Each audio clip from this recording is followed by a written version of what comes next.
the elder brother doesn't.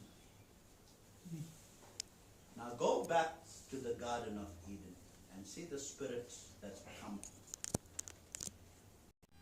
And he said unto him, your brother is come, and your father killed the fatted calf. He's rubbing it in now, meaning the choicest one.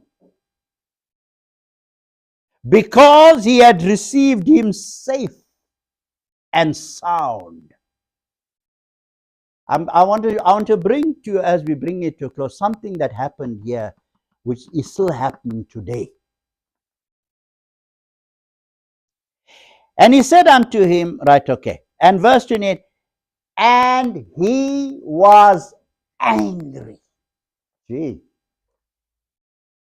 he's supposed to be happy. He's supposed to be celebrating. He was angry for the return of the prodigal. He was angry that the father had done so and so. Is it not the same today? I'm going to show you just now something that clenches this whole thing.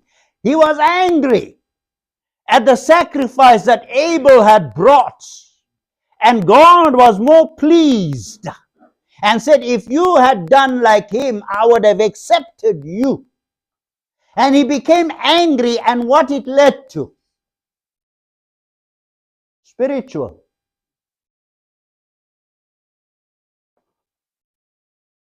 And he would not go in. He refused to go in the celebration. He refused to be a part of it. Look, maybe he had reason, but we can't question the Father. You can't question God about certain things. This fella, and I'm not making a fictitious here. I'm talking about somebody this morning. This fellow, me. He was worse than that prodigal son. And you do this for him. I refuse to acknowledge. Don't ask me, ask the Father. Don't ask me why my life has turned like this. And if you refuse to come and be part of the celebration, tough luck. The Father is hosting this. You want to be part of it, you can be a part of it. I mean it's spiritual now, please. Even your very own. When you come to God, families cut you off. Friends cut you off. Yet before that, they have been your, maybe this brother, whilst his brother was not there, he must have been very happy for all the bad things that he was going through.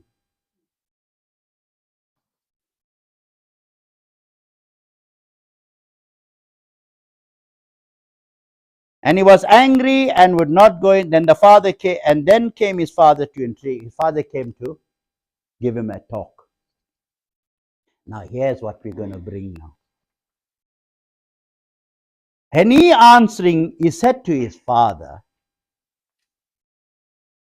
many years do I serve thee, neither transgressed I at any time. I've been loyal. I never do anything wrong.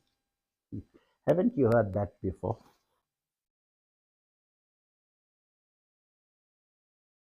I have not transgressed your commandment. Yet thou never gavest me a kid, meaning an animal for a sacrifice. By his own mouth and his own confession, he was saying there was no atonement made for him. All right.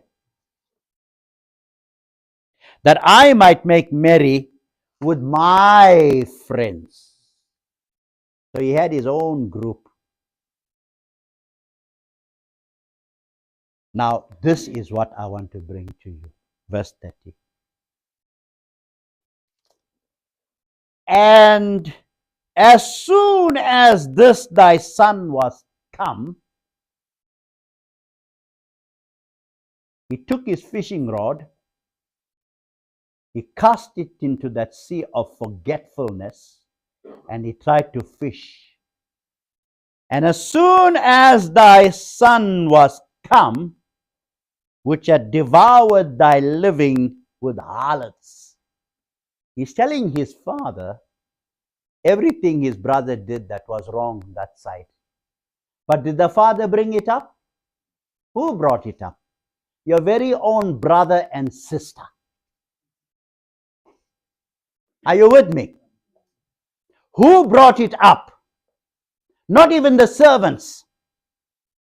His very own flesh and blood brought it up to the father. This man was having a ball of a time with the harlots.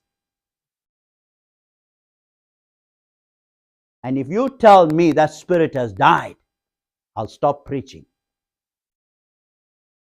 That spirit is alive.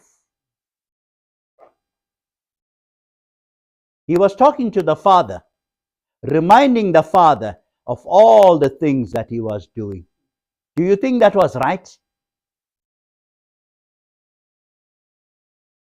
Thou hast killed for him the fattest calf.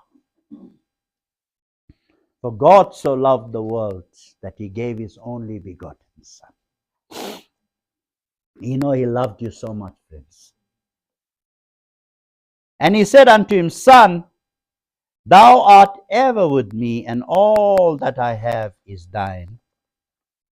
It was necessary, meet, that we should celebrate. We should be glad.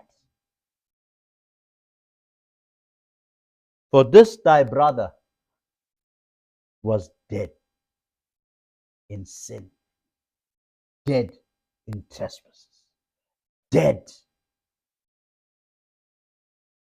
and he's alive. Again, he was lost, but now he's found. Why? Because he found the revival. When he came to himself, sanity began to take place. When you realize that you are a son of God, you need to go back to the Father's house. Sanity begins to develop in you. And you're on your way, brother, to the revival. Can you see this whole thing is so different from how we perceive things